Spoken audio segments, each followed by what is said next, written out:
नमस्कार दोस्तों। आज हमारे चर्चा का विषय है theory of relativity in Indian philosophy. इस विषय में चर्चा करने से पहले हम संक्षिप्त रूप में थ्योरी ऑफ रिलेटिविटी को समझेंगे, जिस सिद्धांत को महान वैज्ञानिक अल्बर्ट आइंस्टीन ने सन 1906 में दिया था। थ्योरी ऑफ रिलेटिविटी के बेसिक कंसेप्ट को और टाइम डायलेशन के कंसेप्ट को हम पहले समझेंगे और बाद में चर्चा करेंगे कि यह सिद्धांत हमारे भारतीय फिलॉसफी में हजारों साल से कैसे प्रचलित है। ब्रिटेन के महान वैज्ञानिक सर आइजैक न्यूटन ने सन 1686 ईस्वी में लॉ ऑफ मोशन का सिद्धांत दिया था, जिसके वस्तुतः 3 लॉ थे। फर्स्ट लॉ ऑफ मोशन के अनुसार कोई भी वस्तु तब तक रेस्ट या मोशन की स्थिति में रहती है जब तक कि कोई बाहरी अनबैलेंस फोर्स उस पर अप्लाई होकर उसकी स्थिति में परिवर्तन न कर दे या परिवर्तन करने की चेष्टा करे। सेकेंड लॉ ऑफ मोशन के अनुसार इस अनबैलेंस फोर्स के कारण उस वस्तु में जो समय के साथ स्पीड का जो चेंज होगा उसके डायरेक्टली प्रोपोर्शनल होता है, जिसे एक्सेलरेशन कहते हैं। इस नियम के अनुसार वस्तु की स्पीड एब्सोल्यूट मानी गई। यह सिद्धांत लगभग 200 वर्षों तक बिना किसी चैलेंज के प्रचलित रहा, परंतु सन 1606 ईस्वी में संसार के महान वैज्ञानिक अल्बर्ट आइंस्टीन ने इस लॉ ऑफ मोशन को चैलेंज किया और कहा कि स्पीड एब्सोल्यूट न होकर रिलेटिव है। आइए अब हम समझते हैं कि स्पीड रिलेटिव कैसे है। यहाँ इस चित्र में हम देखते हैं कि ट्रेन 50 किलोमीटर पर आवर की रफ्तार से दौड़ रहा है। अमित ट्रेन के दौड़ने की दिशा में 5 किलोमीटर पर आवर की रफ्तार में दौड़ रहा है। मोहन ट्रेन का ड्राइवर है और गिल्लू एक ऑब्जर्वर है जो ट्रेन के बाहर से ट्रेन को देख रहा है। तो गिल्लू क्या पाता है कि मोहन 50 किलोमीटर पर आवर की रफ्तार से दौड़ रहा है और अमित 55 किलोमीटर पर आवर की रफ्तार से दौड़ रहा है।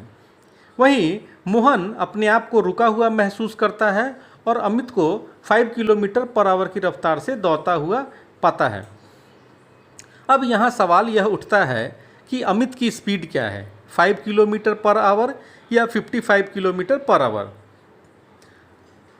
दोनों स्पीड अपने अपने फ्रेम ऑफ रेफरेंस में सही है। मोहन के फ्रेम ऑफ रेफरेंस में अमित का स्पीड 5 किलोमीटर पर आवर होगा और गिल्लू के रेस्पेक्ट में अमित का स्पीड 5 किलोमीटर पर आवर न होकर 55 किलोमीटर पर आवर होगा। इससे यह साबित हो रहा है कि स्पीड एब्सोल्यूट ना होकर एक रिलेटिव टर्म है और फ्रेम ऑफ रेफरेंस चेंज होने पे स्पीड भी यहाँ चेंज हो रहा है। यहाँ हम दूसरे चित्र में सेम ट्रेन को, मोहन को, अमित को और ऑब्जर्वर को देखते हैं। यहाँ अमित 5 किलोमीटर पर आवर की रफ्तार से दौड़ रहा है, परंतु यहाँ अब ट्रेन 50 किलोमीटर पर आवर की रफ्तार से न दौड़कर लाइट की स्पीड से दौड़ रहा है। तो यहाँ मोहन अपने आप को पुनः रुका हुआ महसूस कर रहा है और अमित को 5 किलोमीटर पर आवर की रफ्तार से दौड़ता हुआ देख रहा है, परंतु गिल्लू जो ऑब्जर्वर है मोहन को लाइट की स्पीड से दौड़ता हुआ देखता है, परंतु अमित को किस स्पीड से देखता है, यह प्रश्न उठता है। लाइट की speed plus 5 kilometre per hour या कुछ और। आइए इस बारे में हम आगे चर्चा करेंगे और पाएंगे कि अमित की स्पीड गिल्लू के रेस्पेक्ट में क्या होगी। यहाँ हम इस चित्र में 2 कंडीशन देखते हैं, एक केस 1 और दूसरा केस 2। केस 1 में एक लाइट टाइम क्लॉक है जिसमें 2 मिरर लगे हुए हैं at a distance of d। 2 mirror के बीच में एक लाइट पार्टिकल है जो 2 मिरर के बीच में ऑसिलेट कर रहा है। सो हम जानते हैं कि लाइट पार्टिकल का स्पीड c होता है। सो लाइट पार्टिकल का स्पीड हम यहाँ c मानते हैं। सो c जो लाइट का स्पीड है equal to d upon time होगा और ये टाइम लाइट पार्टिकल के द्वारा दोनों मिररों के बीच में तय की गई दूरी में जितना समय लगता है वो टाइम है। So c equal to d upon T. Case 2 में अब हम इस टाइम क्लॉक को एक रॉकेट के ऊपर फिट कर देते हैं जो वी वेलोसिटी से मूव कर रहा है।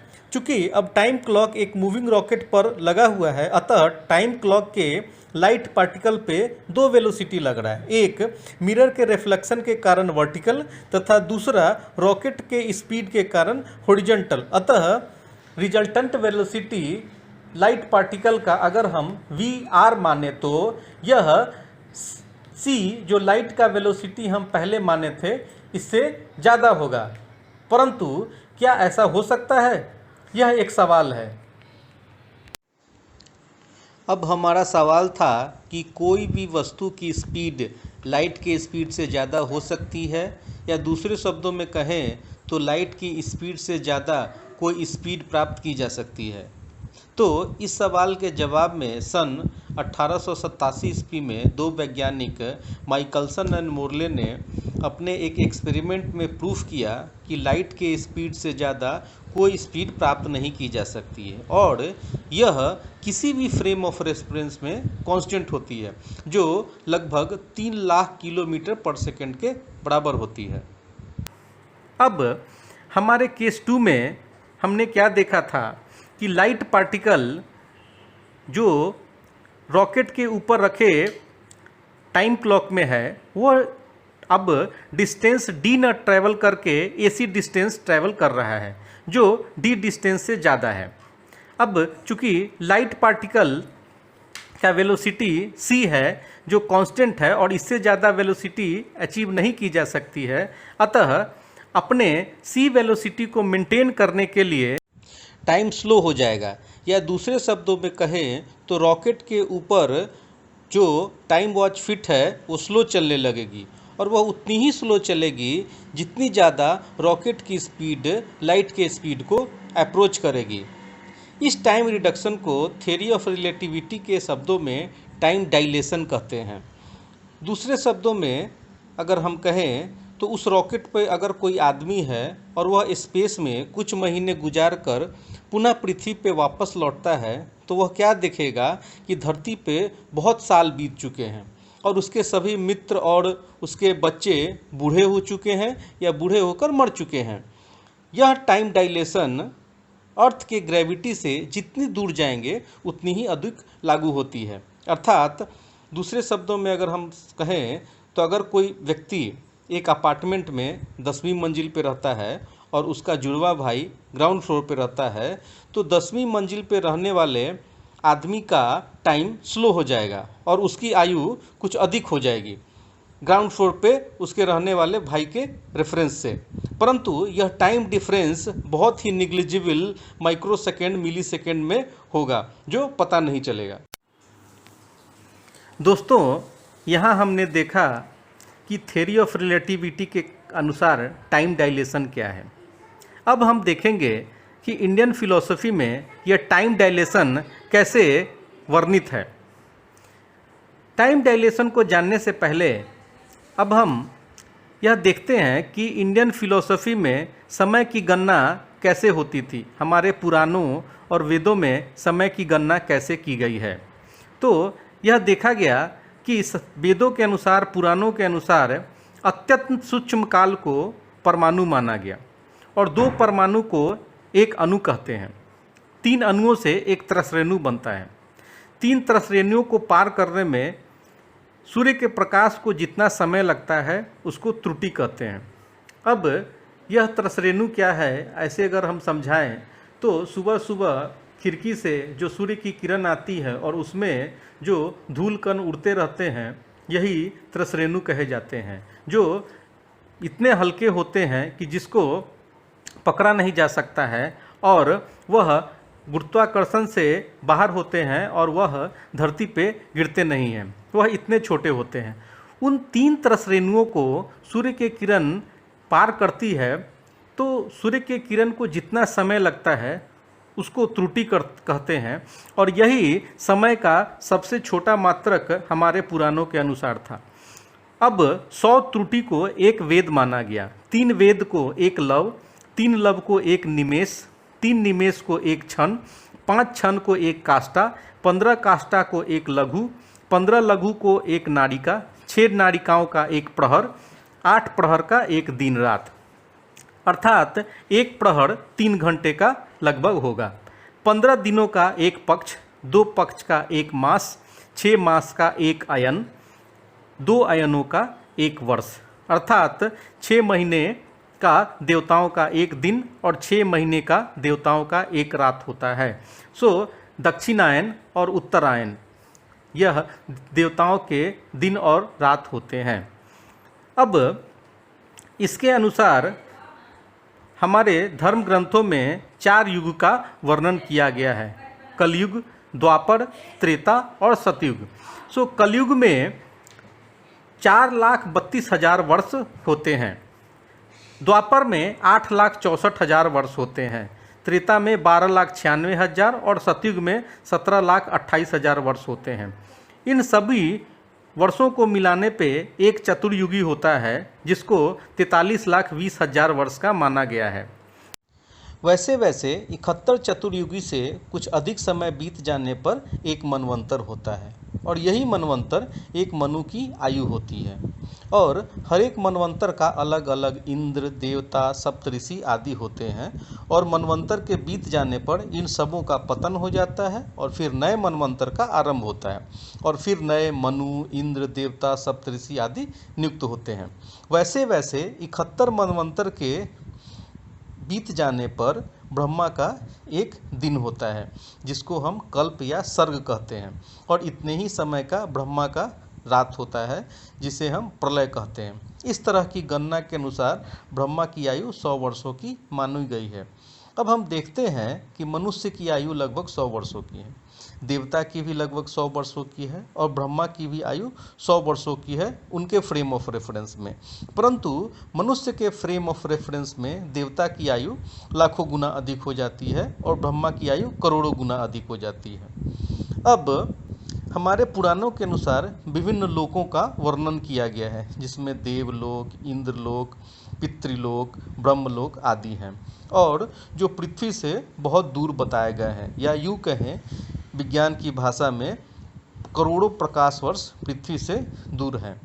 इसलिए उन लोकों पर पृथ्वी का गुरुत्वाकर्षण लगभग नगण्य हो जाता है, जिससे उन लोकों में टाइम डायलेशन भी बहुत अधिक हो जाता है।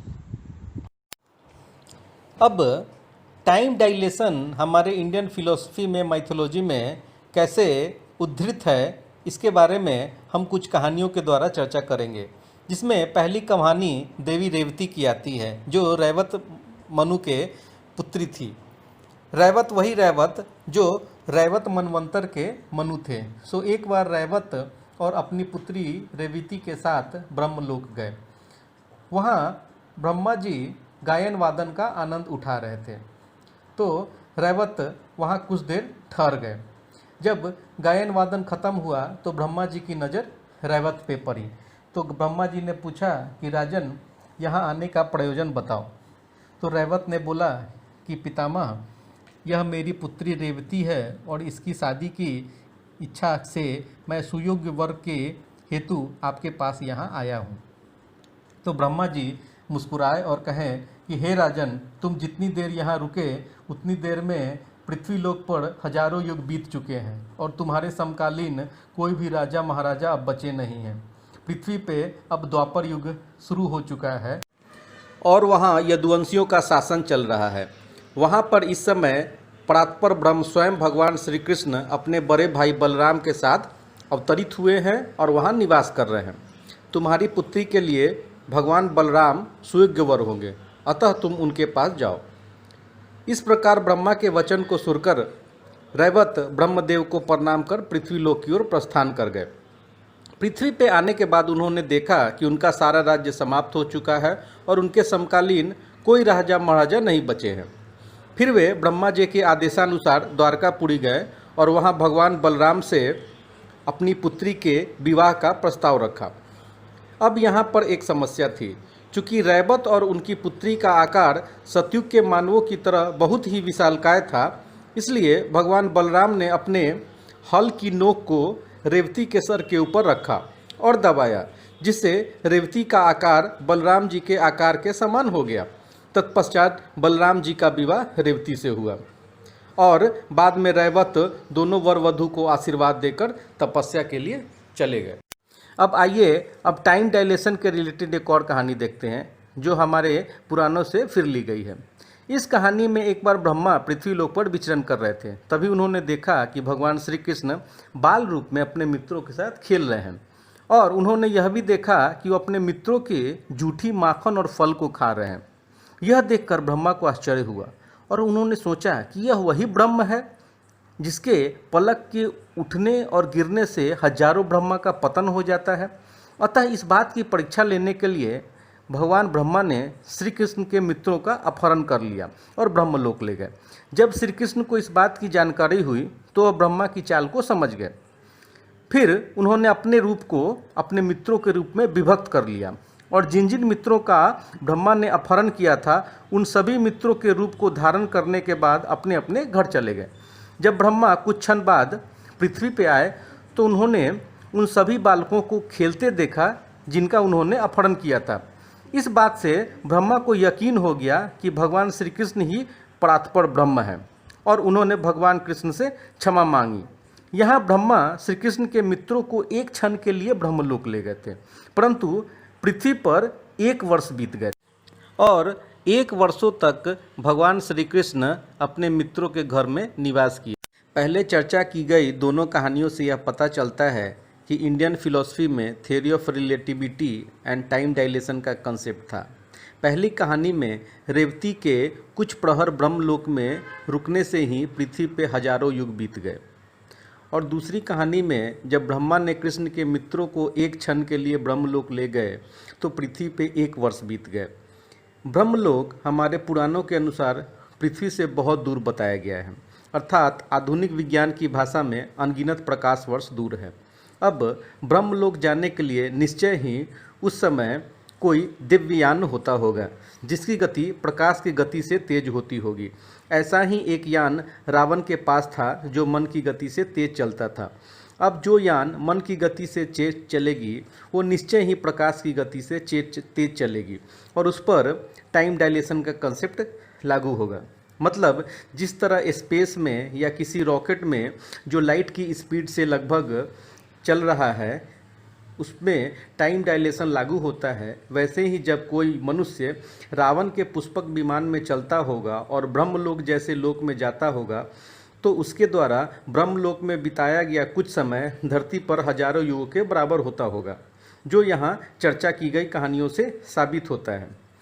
दोस्तों, पुराने समय में थ्योरी ऑफ रिलेटिविटी का कंसेप्ट आज के थ्योरी ऑफ रिलेटिविटी के कंसेप्ट से बहुत विकसित था, जिसके कारण लोग टाइम ट्रैवल करते थे और मन की गति से एक लोक से दूसरे लोक में जाते थे।